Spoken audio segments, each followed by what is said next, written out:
አንዱ የጉባ በስርዓት የሆነው የሃውሲንግ ፕሮግራም ነው። በሂደት ላይ ያሉ ዜጎች እጣ ፈንታ ምንድን ነው የሚሆነው? ሜጀርሊ እኛ ፎከስ ያደረግነው ዝቅተኛና መካከለኛ ገቢ ያላቸውን የህብረተሰብ ክፍሎች ነው። ወደ 3 ትሪሊዮን የሚሆን የኢትዮጵያ ብር ይፈልጋል። የመንግስት ቤት አቅራቢነት ሚናውን የቀረም አይደለም። የኛ ሀገር ባንኮች ከፍተኛ የሆነ የቁጠባ ችግር ያለበት ነው።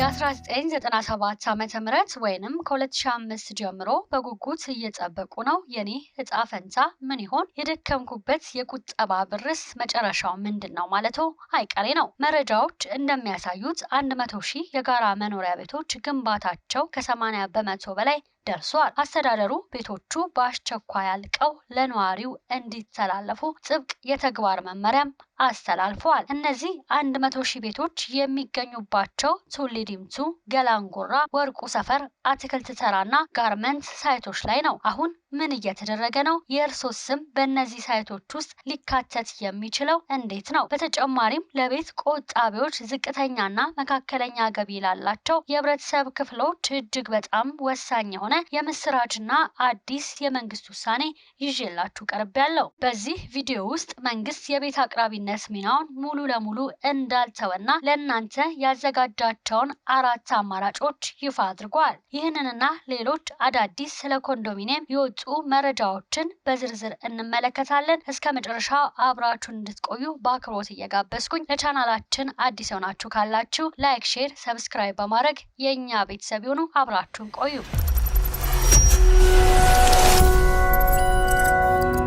በአሁኑ ወቅት የአዲስ አበባ ከተማ አስተዳደር የነዋሪዎችን የቤት አቅርቦት ችግር በፍጥነት ለመቅረፍ በ5 ታዋቂ ሳይቶች ላይ ሌት ተቀን ግንባታ እያካሄደ ይገኛል። እነዚህ ሳይቶች የትኞቹ ናቸው ካሉም በቱሊ ዲምቱ፣ በገላንጉራ፣ በወርቁ ሰፈር፣ አትክልት ተራና ጋርመንት ሳይቶች ናቸው። እነዚህ ቦታዎች ላይ በትክክል 100 ሺህ የሚሆኑ የጋራ መኖሪያ ቤቶች ግንባታ በጥራት እየተከናወነ ይገኛል። ታዲያ በአሁኑ ወቅት የእነዚህ ቤቶች አጠቃላይ የግንባታ አፈጻጸም 80 በመቶ ላይ ደርሰዋል። ይህንን ተከትሎም አስተዳደሩ ቤቶቹ ሳይዘገዩ ለነዋሪዎቹ እንዲተላለፉ የመብራት፣ የውሃ፣ የመንገድና የፍሳሽ መሰረተ ልማት ዝርጋታዎች በተናበበ መልኩ በአስቸኳይ ወደ ትግበራ እንዲገቡ ጥብቅ ትዕዛዝ አስተላልፈዋል። ስራውም ካላስፈላጊ የሀብት ክፍፍል ብክነት በጸዳ መልኩና ከተቀመጠው የፕላን ሳይት ጋር በሚጣጣም ሁኔታ በተያዘለት የጊዜ ገደብ ውስጥ መጠናቀቅ እንዳለበትም ተገልጿል። በተጨማሪም የኮሪደር ልማቱ ላይ ትልቅ ትምህርት መውሰድ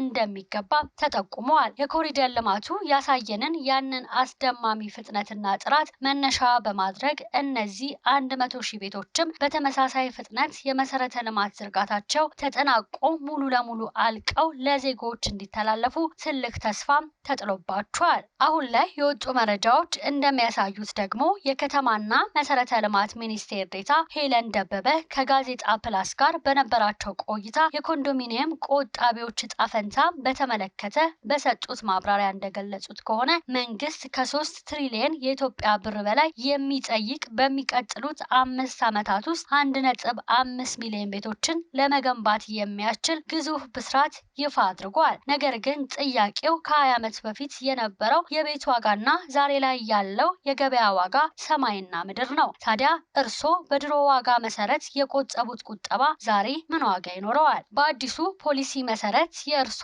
እጣ ፈንታ በየትኛው አማራጭ ነው የሚወሰነው? ይህ ትልቅ ጥያቄ ነው። መንግስት የቤት አቅራቢነት ሚናውን ሙሉ ለሙሉ እንዳልተወና ለቆጣቢዎች ያዘጋጃቸውን 4 አማራጮችም በዝርዝር አስረድተዋል።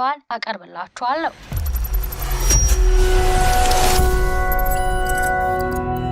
የመጀመሪያው አማራጭ በመንግስትና በግል ባለሀብቶች ጥምረት ከሚገነቡት ቤቶች ላይ የሚሰጥ ነው። መንግስት መሬት ያቀርባል፣ ባለሀብቱ ይገነባል። ከዛም ከመንግስት ድርሻ ላይ ረጅም ጊዜ ለቆጠቡና አሁን ካለው የገበያ ዋጋ ጋር አብረው የቆጠቡ መጠናቸውን መሙላት ለሚችሉ ዜጎች እንደ ፍላጎታቸው ቤቶች የሚስተናገዱበት ሁኔታ ይመቻቻል። ሁለተኛው አማራጭ የአዲስ አበባ ከተማ አስተዳደር ልዩ የበጀት ፕሮጀክቶች። የአዲስ አበባ ከተማ አስተዳደር በተለያዩ በጀቶች እያስኬዳቸው ያሉ በርካታ የቤት ልማት ፕሮጀክቶች አሉ። በእነዚህ ፕሮጀክቶች ውስጥ በቂ የሆኑ ቆጣቢዎች ገብተው እንዲስተናገዱ ይደረጋልም ተብለዋል። ወደ ሶስተኛው አማራጭ ስናመራ ደግሞ በቀጣይ በሚጀመረው አዲሱ ፕሮግራም ላይ የድሮ ቆጣቢዎች የቅድሚያ ተጠቃሚነት መብት ይኖራቸዋልም ተብለዋል። ወደ አራተኛውና የመጨረሻው አማራጭ ስናመራ የባለቤትነትና የኪራይ አማራጭ ሲሆን በዚህ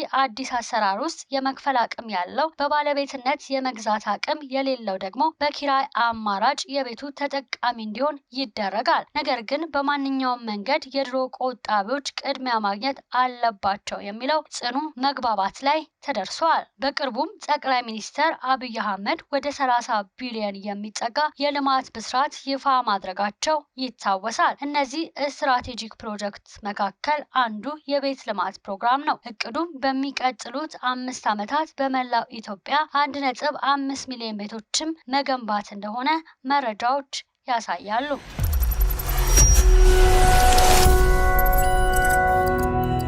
የኢቲ ማርኬት ተከታታዮቻችን እስከ ፕሮግራማችን ፍጻሜ ድረስ አብራችሁን ስለነበራችሁ እጅግ አድርገን እያመሰገንን እነዚህንና መሰል ወቅታዊ መረጃዎች እንዲሁም ወቅታዊ የገበያ ዳሰሳ ፕሮግራሞች እንዲደርሷችሁ ቻናላችንን ላይክ፣ ሼር፣ ሰብስክራይብ በማድረግ የእኛ ቤተሰብ እንድትሆኑ በአክብሮት ጋብዘኖታል። በሌላ ፕሮግራም እስከምንገናኝ ድረስ በያላችሁበት መልካም ጊዜ ተመኘን።